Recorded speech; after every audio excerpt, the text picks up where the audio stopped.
Hello, welcome to Revenant Reads. I'm Ben, and this is the monthly wrap-up for July of 2022.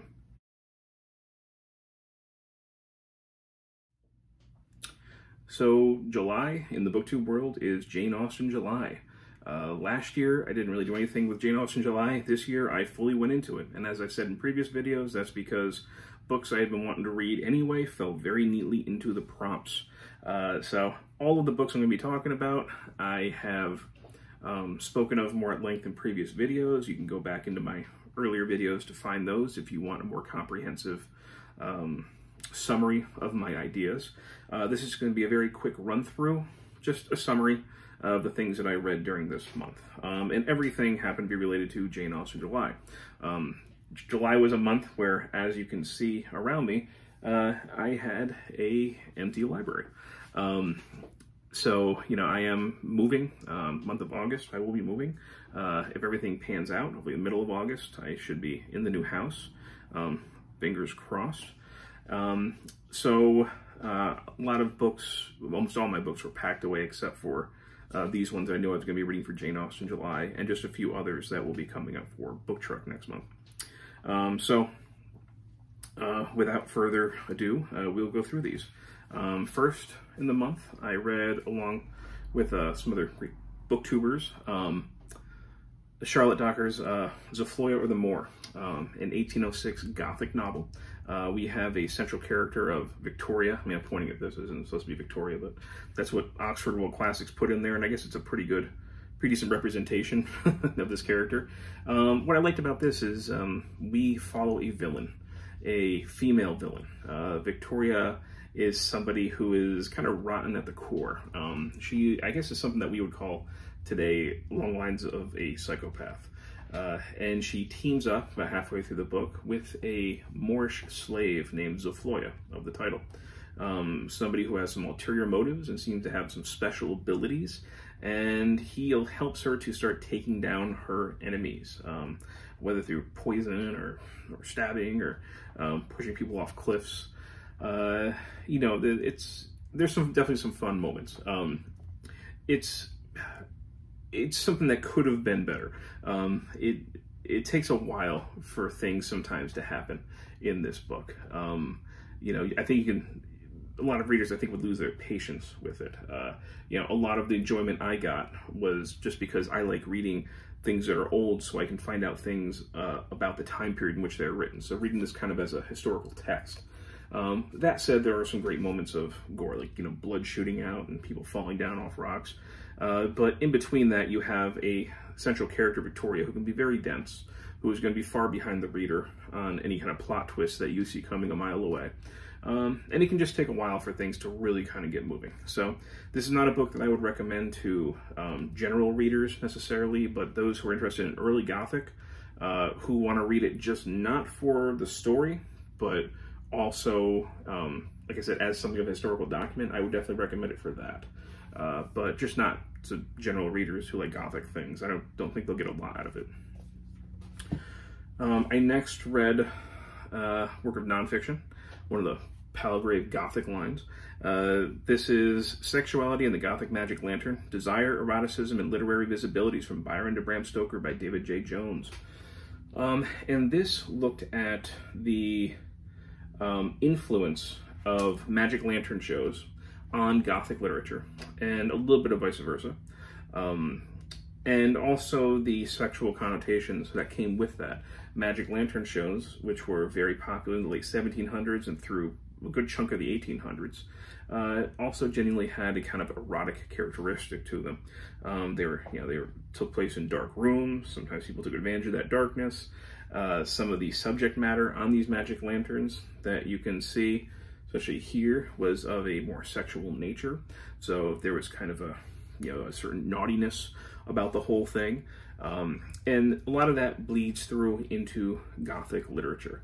And what Jones is doing is looking at examples in some of the more prominent Gothic literature, including Dracula, Carmilla, talks a little bit about Lewis's The Monk in here as well. Some stuff, you know, Byron's poetry, where we see examples of Gothic literature, the Magic Lantern, being evoked in how they describe things. Something that we would probably call cinematic today, and the way something is written was really a product of magic lanterns.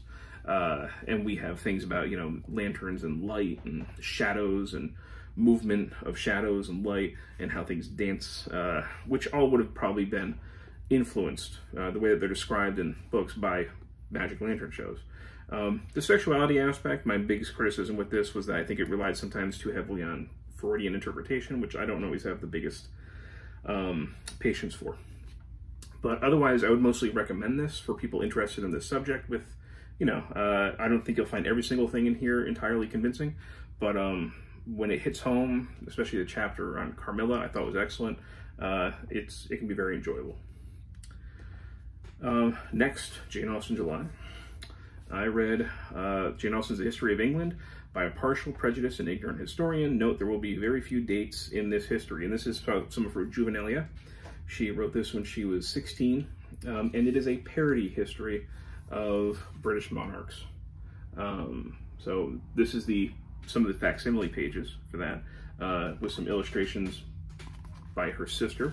And she writes this, like I said, in parody of the kind of history she would have grown up reading about English monarchs, but she does it through a character, through a kind of Catholic biased character who is a big fan of Mary, Queen of Scots, and a character who doesn't know much about history at all and is, you know, rather naive in certain things. And you can definitely see where, you know, her wit at work, even at a young age. This was enjoyable. You know, if I knew more about English history, I probably would have gotten even more out of it. But otherwise, I did like this. It was a very super quick read, more like a pamphlet than a book. And next, I read Pride and Prejudice and Zombies, where Seth Grahame-Smith took Jane Austen's Pride and Prejudice and reworked it. Some chunks out of here are just straight Pride and Prejudice, but he adds not just zombies, but also type kung fu, like cinema type tropes in here as well. The product is at first fun and entertaining. By the middle of the book, it can get a little bit tiresome and repetitive and gimmicky, but I think towards the end, it had me laughing again with some of the fates of characters. So overall, would I recommend it? If you like it, don't expect a horror book. Like I said, it feels more sometimes like a Jane Austen meets Kung Fu type book than it does a zombie book. Like there's not much horror in here. The zombies are dispatched pretty easily every single time. Like I said, it's a lot of Pride and Prejudice. But, you know, if that sounds fun to you, you can check it out. I know a lot of people really like this. I thought it was okay. And the last thing that I read, although in reality I listened to it this month, is Mansfield Park. That's the only of Jane Austen's original 6 novels that I hadn't read yet. I'd read the other 5, and I talk about that at length in the Jane Austen video that I had just filmed and, you know, would have been uploaded previous to this video. And for me, that book was okay.